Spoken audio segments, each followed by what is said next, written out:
Thank you, Honourable Chair. I have a number of questions on this subject matter. First off, I am troubled by some of the direction this conversation is going, is that we're still trying to double down on an economy of the last century while the rest of the world is moving forward. But with that said, let me ask a couple of issues with respect to the royalties that we're being get. The first of this is this. We know that the previous government, Honourable Chair, made a deal with Progress Energy and its partners that would have locked in royalty rates, low rates, for years and would have cost British Columbians millions in lost revenue.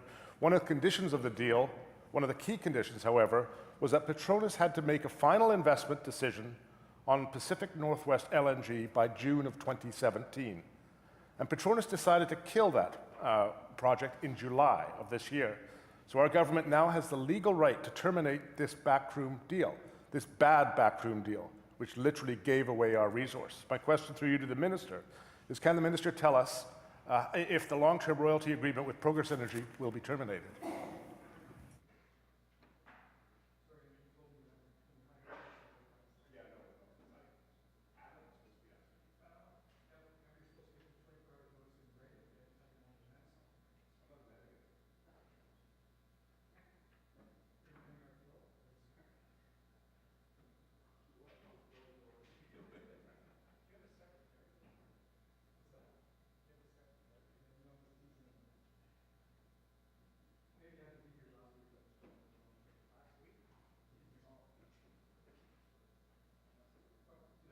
Minister. Thank you. And thank you to the member for the question. And I appreciate that he's done his homework and he's looked at the details of this particular project. And what I can tell him right now is that the ministry has started looking into it and started to look at some of the legal aspects around that. And we'll be able to have a better idea later on. And apologies for not being able to have a more fulsome answer for him today. Oak Bay Gordon Head. Thank you, Honourable Chair. Can the Minister let the House know if any other long-term royalty agreements are being negotiated with other oil and gas companies in line with using the Progress Energy agreement as the bar by which others will be judged?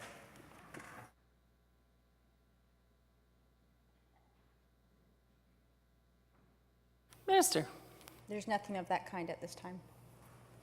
Oak Bay Gordon Head. Thank you, Honourable Chair. If we move now to the Deep Well Royalty Program, a program that has, in my view, surpassed its usefulness, but we'll come to that. This Deep Well Royalty Program was designed to enable the provincial government to share the costs of drilling in BC's deep gas basins.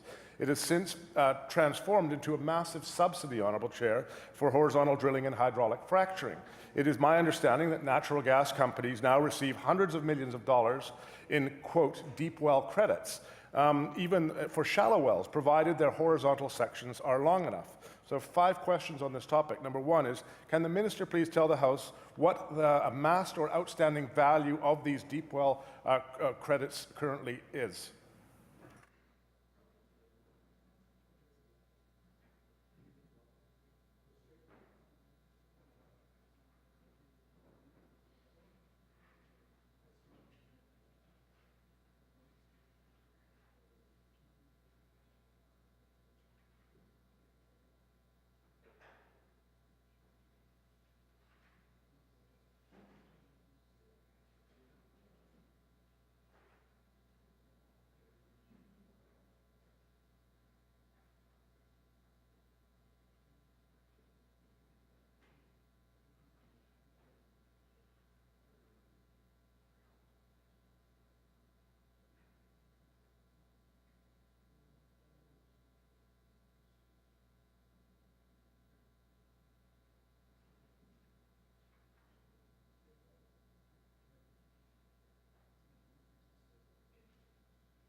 Minister. Thank you. We're getting that value of outstanding credits for the member. We don't have it, we're trying to find it in these big binders, so we're getting that for him. But I just wanted to point out that in terms of how the program works, which sorry if I missed it, perhaps the member already mentioned and he knows, but so what it is it's credits against royalties owing. So it's not money going to government, it's just that we're collecting less royalties based on a credit program that looks to incentivize industry for doing a particular task that government is hoping it will do. Oak Bay Gordon Head. Thank you, Honourable Chair. Very specifically then, what is the value of the deep well credits that were redeemed in 2016/2017? Minister. I'll have to get back to the member on that as soon as possible. We're just grabbing that for him.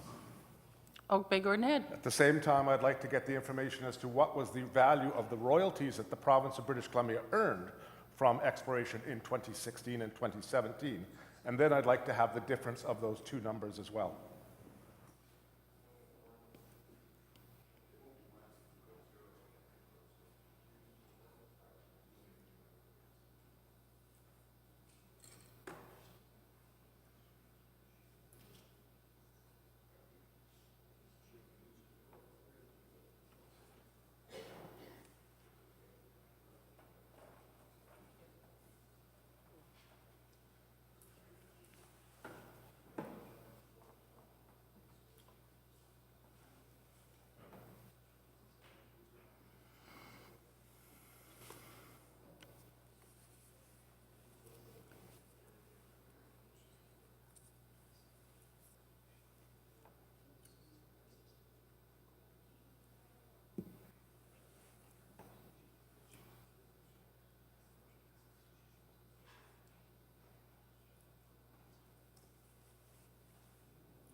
Minister.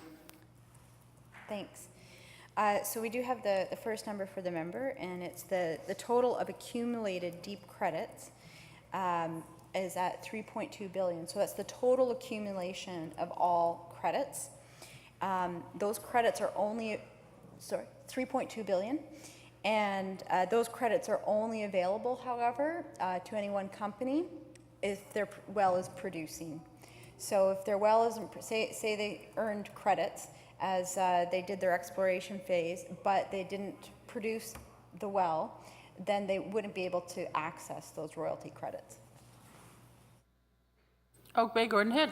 The point I'm trying to get at here, I really need the second part of those numbers, is that the credits that we give exploration companies from this deep well program, these deep well credits, essentially precludes us earning any money on royalties from the natural gas that is extracted.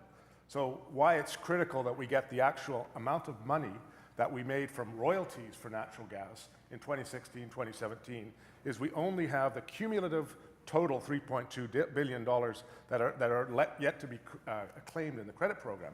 But we need to know the numbers based on an annual credit versus royalty gain to tell British Columbians how much are we actually making for our resource. And the reason why, Honourable Chair, I think this is important, and I hope we can get these numbers before estimates end today, is that, frankly, I have no idea why this program is still needed. And I asked the Minister, why do we still need to have this deep well credit program in light of the fact that horizontal fracturing is no longer a new technology?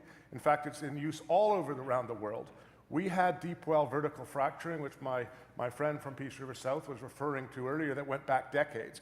But horizontal fracturing is not new. We don't need those credits. And so why do we continue to have this program? Because all this ensures is that we earn nothing from our natural resource here in British Columbia.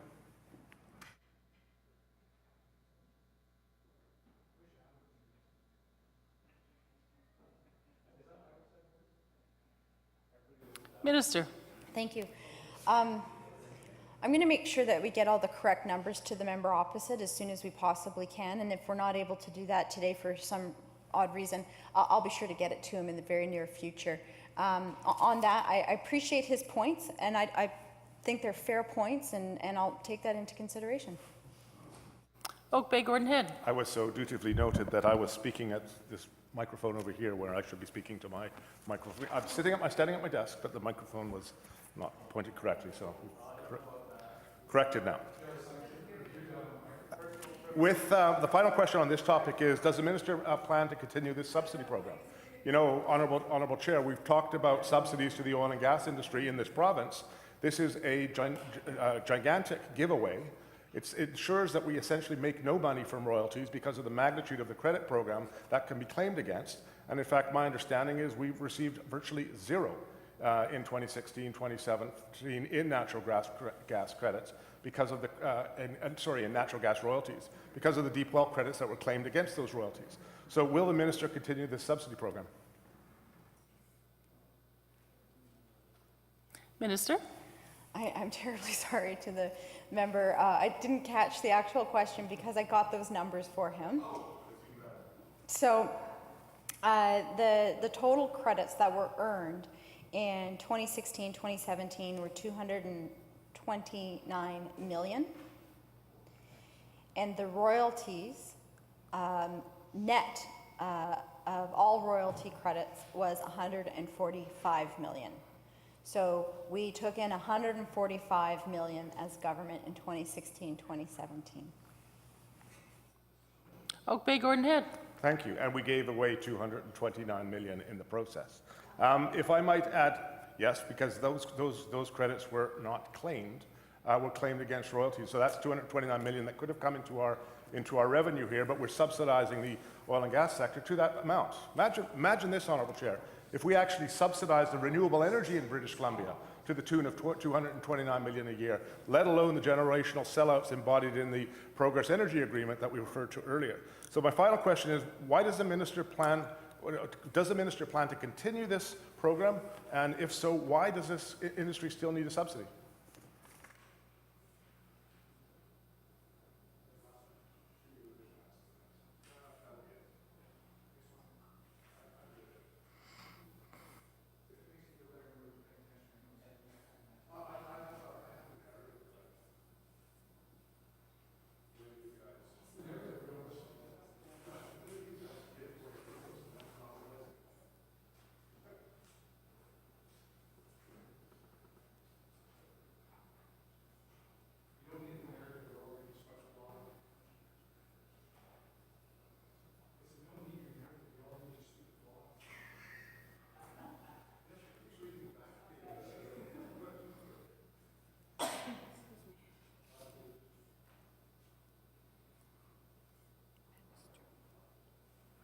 Madam Minister. In terms of reviewing the royalty credit program, that there isn't a plan to do so at this time.